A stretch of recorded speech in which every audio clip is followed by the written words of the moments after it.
Hello and welcome to another episode of career Mantra.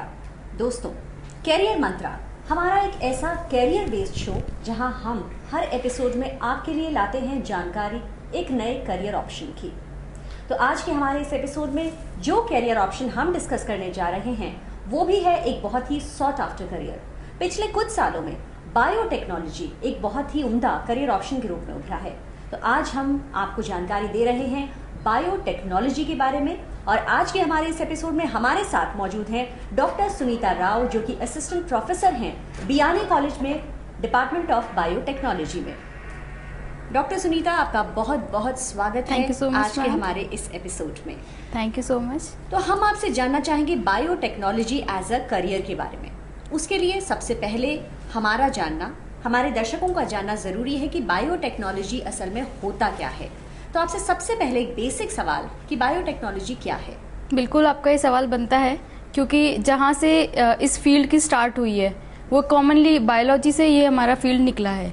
Biology क्या है? What, why and how.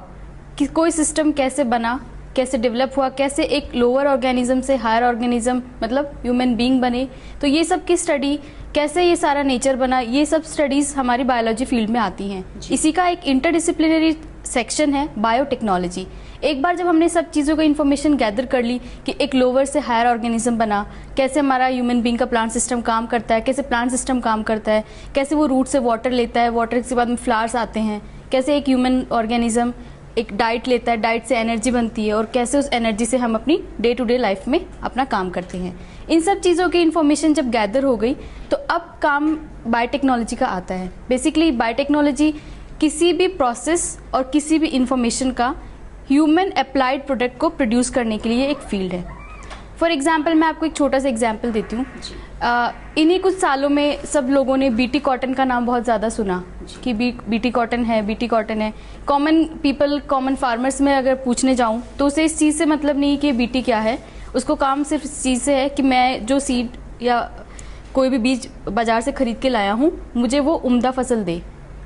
Basically हमारी जो भी इंडियन इकोनॉमी है वो किसी भी तरह से देखें तो फार्मर्स पे और एग्रीकल्चर पे ही डिपेंडेंट है। प्रोडक्शन जो है, प्रोडक्शन बिल्कुल। और वर्ल्ड वाइड देखा जाए तो जिस तेजी से हमारी पॉपुलेशन बढ़ रही है उसी तेजी से हमें फूड के लिए भी सिक्योरिटी लेना बहुत ज़्यादा ज़रूरी है।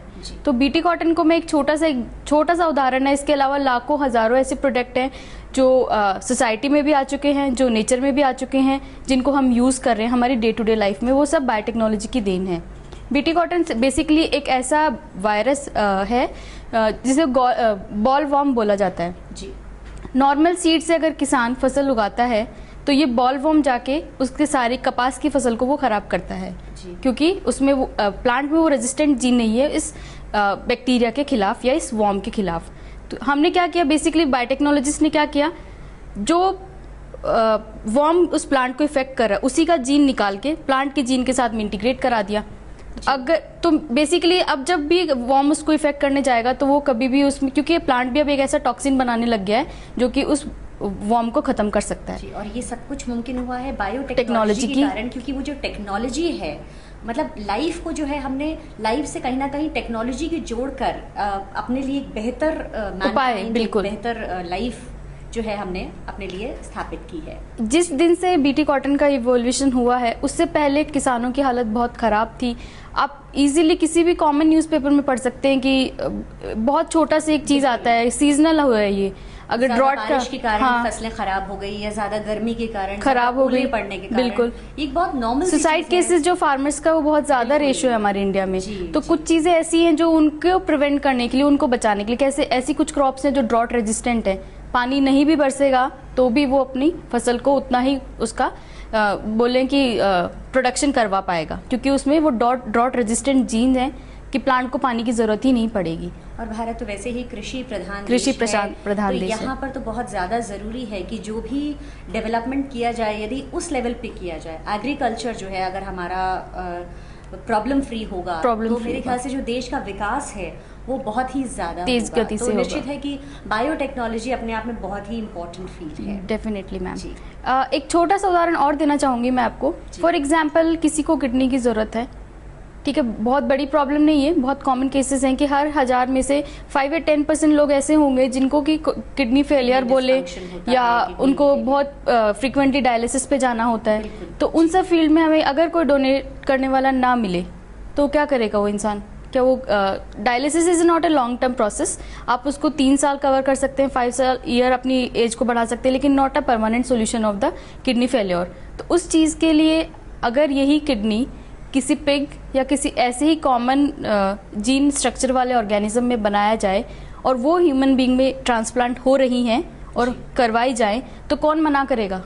डेफिनेटली मैं ये ऑप्शन अवेलेबल है, मान लीजिए ह्यूमन किडनी मैच नहीं कर रही है, नहीं मैच कर रही है, कोई ऐसा ऑप्शन मिलता है तो this is like a blessing to the medical world and to the life of the human being. Definitely ma'am, बिल्कुल।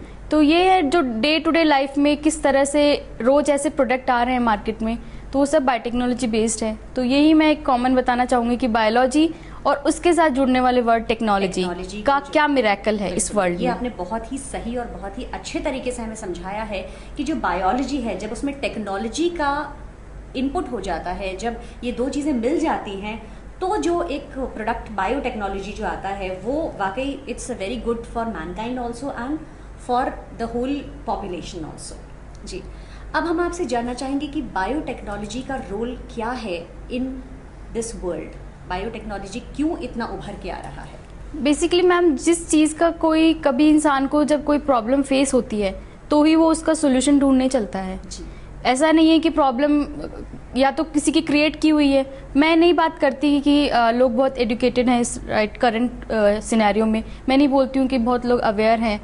मैं एजुकेटेड और नॉन एजुकेटेड दोनों को एक लेवल पे रखना चाहूँगी। बेसिकली हर कोई रिसोर्सेज को कंज्यूम कर रहा है, सिर्फ कोई भी नहीं चाहता है कि वो प्लांट ग्रो करे, या फिर कोई नहीं सोच रहा है कि मैं ये रिसोर्स क्यों यूज़ कर रहा हूँ, क्या मैं आने वाली फ्यूचर, मेरी जो जनरेशन आने वाली है उसके लिए कुछ छोड़ूं।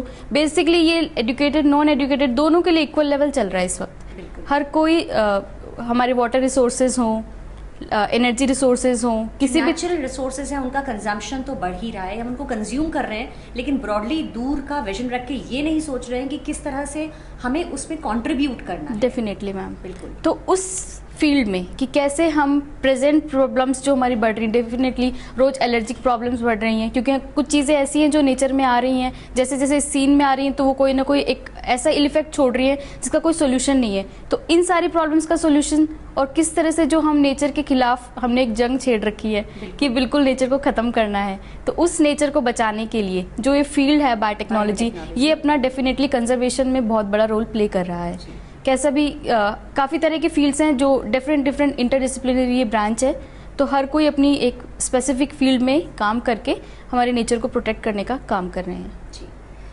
तो दोस्तों, कैरियर मंत्रा के आज के इस एपिसोड में हम बात कर रहे हैं डॉक्टर सुनीता राव से बायोटेक्नोलॉजी एज अ करियर के बारे में। तो फिलहाल अभी हमने जाना कि इम्पोर्टेंस क्या है बायोटेक्नोलॉजी की, और अब एक छोटा सा ब्रेक लेकर हम फिर लौटेंगे यहाँ पर आपको ये बताने के लिए कि बायोटेक्नोलॉजी के इस क्षेत्र में प्रवेश करने के लिए आपको क्या ज़रूरी है, यानी कि आप में कौन सी एप्टीट्यूड स्किल्स होनी चाहिए, आपके पास कौन सी डिग्रीज होनी चाहिए, क्या क्वालिफिकेशंस और क्या है इसके जॉब प्रॉस्पेक्ट्स। तो आप कहीं जाइएगा मत, हम अभी हाजिर होंगे एक छोटा सा ब्रेक लेकर करियर मंत्रा के इस एपिसोड में।